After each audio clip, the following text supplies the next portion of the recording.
திருச்சிற்றம்பலம். அருள் தரும் சிவகாமி அம்மை உடனுரை அருள்மிகு கைலாயநாத பெருமான் திருவடிகள் போற்றி போற்றி. எம்பிரான் அருணகிரிநாதர் திருவடிகள் போற்றி போற்றி. கந்தர் அலங்காரத்தினுடைய 9வது பாடல் நம்முடைய சிந்தனைக்கு. தேனென்று பாகென்று ஓமிக்கவுனா மொழி தெய்வவல்லி கோன் அன்று எனக்கு உபதேசித்தது ஒன்று உண்டு கூறற்றோ. வானன்று காலன்று தீயன்று நீரன்று மண்ணுமன்று தானன்று நானன்று அசரீரி அன்று சரீரி அன்றே. தேனென்று பாகென்று ஓமிக்கோனா மொழி தெய்வவல்லி.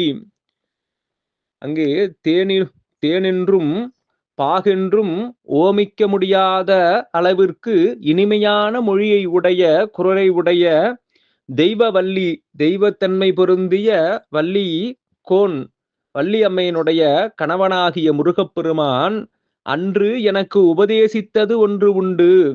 அங்கே அவர் எனக்கு குருவாக வந்து ஒரு உபதேசம் செய்தார். கூறவற்றோ, அதை கூறினால் வானன்று அது வானமல்ல, காலன்று காற்றும் அல்ல, தீயன்று அது தீயும் அல்ல, நீரன்று நீரும் அல்ல, மண்ணும் அன்று இங்கே நிலமும் அல்ல, தான்று அது தானும் அல்ல, நானன்று அது நானும் அல்ல, அசரீரி அன்று சரீரி அன்று அது உருவமற்றதாகவும் இல்லை உருவம் உள்ளதாகவும் இல்லை என்று இவையெல்லாம் இல்லாத ஒரு ஞான நிலையை முருகப்பெருமான் எனக்கு குருநாதராக வந்து உபதேசித்து அருளினார் என்று உபதேசத்தினுடைய சிறப்பை நமக்கு எடுத்து இயம்புகின்றார் அருணகிரிநாதர். திருச்சிற்றம்பலம்.